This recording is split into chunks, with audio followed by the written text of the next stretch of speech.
The next topic is types of leaf. Here I have drawn two types of leaf. One is simple leaf and other is compound leaf. In simple leaf, what happens? It has a single leaf blade. It has a single leaf blade, and the compound leaf has divided into two leaflets. And we are seeing that some in mango plants, papaya. In the mango plants, the leaves are known as simple leaf. In compound leaf, the plants of rose, just like I have taken the picture of rose leaves. This is the picture of rose leaves and it is known as compound leaf. And also we have seen the leaves of tamarind. After moving to the next topic is venation in leaves. So we have taken two types of leaf. That one is rose leaf. I have not rice sweet banana leaf, but you can see the picture as you have seen the banana leaf just like this picture. In the reticulate venation, there are two types of venation. First one is reticulate venation and second one is parallel venation. In the reticulate venation, in this type of venations, you are observing that these are irregularly distributed lamina. These are irregularly distributed. It has not any uniformly distributed. It has anywhere distributing. So it is forming the irregular distribution of lamina, forming a network. It is found in dicot plants, for example leaves of peepal, mango and guava tree. I have also guava tree. Guava tree leaves. You can see that guava tree leaves. In reticulate venations, you are observing that in this you can see that these are distributed uniformly. See like that. This one which I have also drawn on the copy, but you can see in this leaves, so you can understand much better than here. No uniformly distribution, there is irregularly distribution, and in this we are observing that they are distributed regularly. There is no irregularity.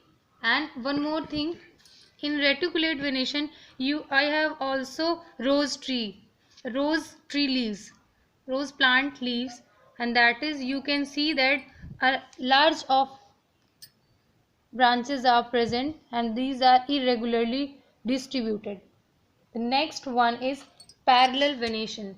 In this type, veins run parallel to each other. This you just observe that this one, it will extend, it will become always parallel. They will not intersect each other.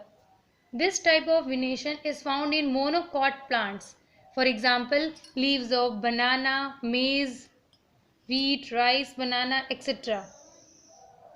So I hope you will understand the types of venation and what are the venations.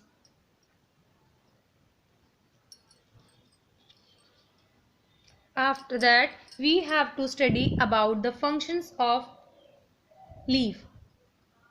The most important function of leaf is photosynthesis. That is why we all the human beings organism can survive on the earth, because the plants do the best part, which is the process of making food by the green leaves of a plant in the presence of chlorophyll and sunlight. And the one more function is transpiration. The leaves get rid of excess water from the plants through stomata. Tiny pores on the leaves are present so that they can transpirate.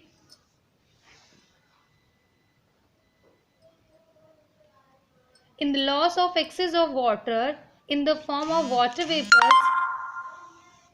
from the surface of leaves through stomata, it cools the plant body during summer.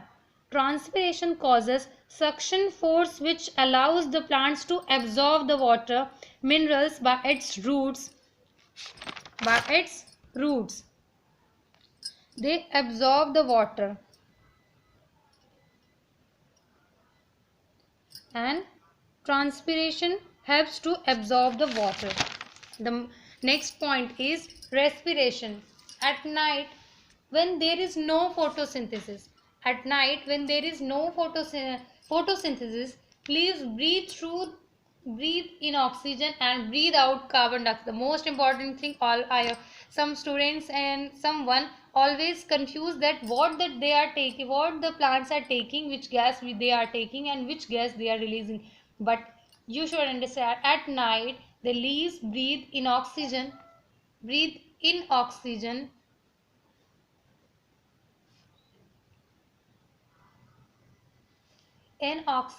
and breathe out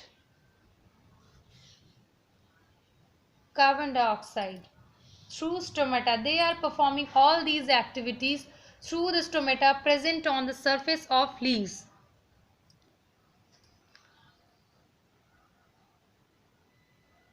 Oxygen supports life on earth, as everyone knows about this. So we have to describe the function of leaves in brief. We have only just defined the in words, but what the chemical process done in the plants is very important. So carbon dioxide plus water in the presence of sunlight and chlorophyll, they are gives out food plus oxygen. Food is representing the glucose, and this chemical formula is known as C6H12O6. C stands for carbon, H stands for hydrogen, O stands for oxygen. Here full chemical equation: 6CO2 plus 6H2O, sunlight and chlorophyll. Without their presence, nothing can be possible. C6H12O6 plus 6O2.